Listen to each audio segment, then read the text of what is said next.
നിയമസഭാ തെരഞ്ഞെടുപ്പിന് 11 ദിവസം മാത്രം ശേഷിക്കെ എൻഡിഎ ക്യാമ്പിന് ആവേശം പകരാൻ പ്രധാനമന്ത്രി നരേന്ദ്രമോദി ഇന്ന് കേരളത്തിലെത്തും. പാലക്കാടും തൃശൂരും മോദിക്ക് തെരഞ്ഞെടുപ്പ് യോഗങ്ങൾ ഉണ്ട്. ലോക്സഭാ പ്രതിപക്ഷ നേതാവ് രാഹുൽ ഗാന്ധി നാളെ കേരളത്തിലെത്തും. നിയമമണ്ഡലത്തിലെ വികസന സംവാദത്തിന് മന്ത്രി വി ശിവൻകുട്ടി എൻഡിഎ സ്ഥാനാർത്ഥി രാജീവ് ചന്ദ്രശേഖറിന് നൽകിയ ദിവസം ഇന്നാണ്. എന്നാൽ വെല്ലുവിളിയുമായി രംഗത്ത് വന്ന രാജീവ് ചന്ദ്രശേഖർ പിന്നീട് പ്രധാനമന്ത്രി കേരളത്തിലെത്തുന്ന ദിവസമാണ് എന്ന കാരണം പറഞ്ഞ് ഒഴിഞ്ഞുമാറുകയായിരുന്നു. വിപിൻ സി വിജയൻ ഒപ്പം മേഘ്ന മുരളി ചേരുകയാണ്. ആദ്യം വിപിൻ സിയിലേക്കാണ്. വിപിൻ, മോദി എത്തുകയാണ്. 2 ഘട്ടമായി പ്രചരണത്തിന് മോദി കേരളത്തിലേക്ക് വരുന്നുണ്ട്. അതിൽ ആദ്യഘട്ട പ്രചരണമാണ് ഇന്ന് നടക്കുന്നത്. പ്രത്യേകിച്ച് പോകുന്ന ജില്ലകൾ, അല്ലെങ്കിൽ മോദി ഇന്ന് പ്രചരണത്തിൽ ഇറങ്ങുന്ന 2 ജില്ലകളിലും BJP NDA വലിയ പ്രതീക്ഷ വെക്കുന്ന ഇടങ്ങളാണ് തൃശൂരും പാലക്കാടും.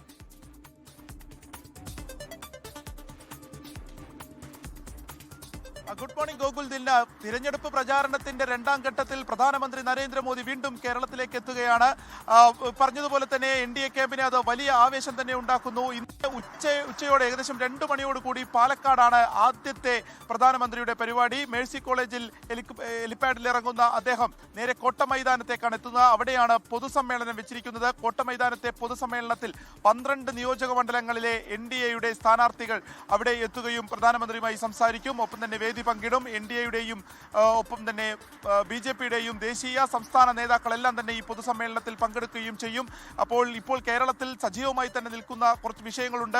ശബരിമല സ്വർണ്ണക്കൊള്ള, ഒപ്പം തന്നെ ഈ ഡീൽ വിവാദം, ഇതിലൊക്കെ തന്നെ പ്രധാനമന്ത്രി എന്തായിരിക്കും പറയുന്നത്, ഒപ്പം തന്നെ അദ്ദേഹത്തിന്റെ വികസന കാഴ്ചപ്പാടുകൾ, NDA മുന്നോട്ട് വയ്ക്കുന്ന കാര്യങ്ങൾ എല്ലാം തന്നെ ഇന്നത്തെ ഈ പൊതുസമ്മേളനത്തിൽ അദ്ദേഹം സംസാരിക്കുമെന്നുള്ളതാണ് പ്രതീക്ഷിക്കുന്നത്. 4 മണിയോട് കൂടിയാണ് അദ്ദേഹം പിന്നീട് തൃശ്ശൂരിലേക്ക് വരുന്നത്. തൃശ്ശൂരിലാണ് വൻ റോഡ് ഷോ ഇപ്പോൾ പ്ലാൻ ചെയ്തിരിക്കുന്നത്. അതായത് കുട്ടനെല്ലൂരിൽ ഹെലിപ്പാഡിൽ ഇറങ്ങുന്ന അദ്ദേഹം ജനറൽ ആശുപത്രിയുടെ അവിടെ നിന്നും ഏകദേശം ഒരു 400 മീറ്ററോളം വരുന്ന ഒരു സ്ഥലത്ത്, അതായത് നമുക്ക് അറിയാവുന്ന പോലെ തന്നെ സ്വരാജ് റൗണ്ടിനോട് ചേർന്നിട്ടുള്ള ഒരു 400 മീറ്റർ സ്ഥലത്താണ് റോഡ് ഷോ നടത്തുന്നത്. 50,000-ഓളം ആളുകൾ പങ്കെടുക്കും എന്നുള്ളത് BJP ഇതിനോടകം തന്നെ വ്യക്തമാക്കുന്നു.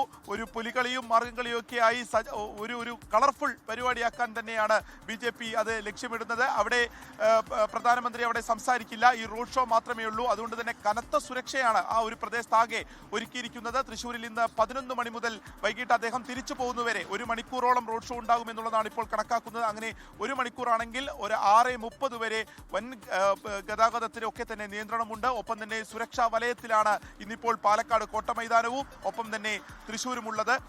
പ്രധാനമന്ത്രി നരേന്ദ്രമോദി കേരളത്തിലേക്ക് വീണ്ടും വരുമ്പോൾ അത് NDA ക്യാമ്പിനെ, പ്രത്യേകിച്ച് BJPയെ സംബന്ധിച്ച് വലിയ രീതിയിലുള്ള ഒരു ആവേശമാണ്. കാരണം എ ക്ലാസ് മണ്ഡലമായി കരുതുന്ന കുറേ മണ്ഡലങ്ങളുണ്ട്. പറഞ്ഞതുപോലെ തന്നെ പാലക്കാട്, തൃശ്ശൂര്, വട്ടിയൂർക്കാവ്, നേമം ഉൾപ്പെടെയുള്ളവ, അവിടെയൊക്കെ കുറച്ചുകൂടി ആവേശമാകും എന്നുള്ളത് തന്നെ ഈ ഘട്ടത്തിൽ പ്രതീക്ഷിക്കുന്നു. 2ാം ഘട്ടത്തിൽ അദ്ദേഹം വീണ്ടും കേരളത്തിലേക്ക് എത്തുന്നു. അത് 4-ാം തീയതിയാണ്. അത് കോട്ടയത്തേക്കാണ്. ന്യൂനപക്ഷ ക്രിസ്ത്യൻ വോട്ടുകൾ കൂടി BJP ലക്ഷ്യമിടുന്ന ഒരു ഘട്ടത്തിൽ കൂടിയാണ് പ്രധാനമന്ത്രി കോട്ടയം ലക്ഷ്യമാക്കി അടുത്ത ഒരു തെരഞ്ഞെടുപ്പ് പ്രചാരണത്തിനായി എത്തുകയും ചെയ്യുന്നത്. ഈ പറഞ്ഞതുപോലെ തന്നെ രാഹുൽ ഗാന്ധി വരുന്നു. അപ്പോൾ സ്റ്റാർ ക്യാമ്പയിനേഴ്സ് പരമാവധി കേരളത്തിലേക്ക് വരുന്നു. ഇനിയുള്ള ദിവസങ്ങൾ കളം പിടിക്കുക എന്നുള്ളത് തന്നെയാണ് 3 മുന്നണികളും ഒരുപോലെ ലക്ഷ്യമിടുന്നത്. അതിന്റെ ആദ്യപടി ചെയ്ത പ്രധാനമന്ത്രി കേരളത്തിലേക്ക് ഇന്ന്. ഗോകുൽ. ശരി, വിപിൻ സി വിജയനാണ് വിവരങ്ങൾ നൽകിയത്. ഏതായാലും വലിയ ആവേശപൂർവ്വം അദ്ദേഹത്തെ സ്വീകരിക്കാൻ, മോദിയെ സ്വീകരിക്കാൻ ഒരുങ്ങിക്കഴിഞ്ഞിരിക്കുകയാണ് BJP NDA. ഇന്ന് 2 ഇടങ്ങളിൽ, തൃശ്ശൂരിലും പാലക്കാടും, അവിടെ 2ഇടത്തും, പ്രത്യേകിച്ച് പാലക്കാട് ഡീൽ വിവാദം തുടങ്ങിയ ഇടമാണ്.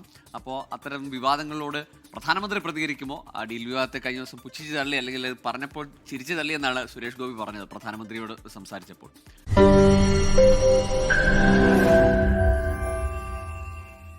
ലോകത്തെവിടെയായാലും ഏത് സമയത്തും 24 വാർത്തകളും ഓഗ്മെന്റഡ് റിയാലിറ്റി പാക്കേജുകളും എക്സ്പ്ലെയിനറുകളും വിശദമായി കാണാൻ ഞങ്ങളുടെ YouTube ചാനൽ നിങ്ങൾക്ക് സബ്സ്ക്രൈബ് ചെയ്യാം.